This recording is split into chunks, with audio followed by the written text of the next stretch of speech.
The rise of the digital factory. The market has shifted. There is a seismic change happening right now in the way enterprises create websites and other digital products. Digital products are core components of businesses and brands, and customer value rises or falls based on who has the best products to fill a mass need. As a result, the future of how websites and apps are built is all about stacks, not a one-size-fits-all solution.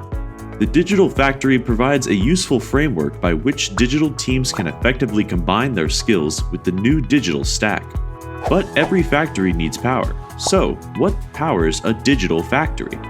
Content. All digital experiences have content at the core.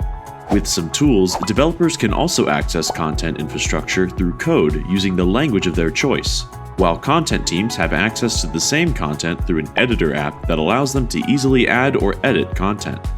This collaboration mechanism allows teams to work in parallel with each other, rather than being dependent on the workflows of other departments. Want to find out more about the Digital Factory? Click the link below for more information.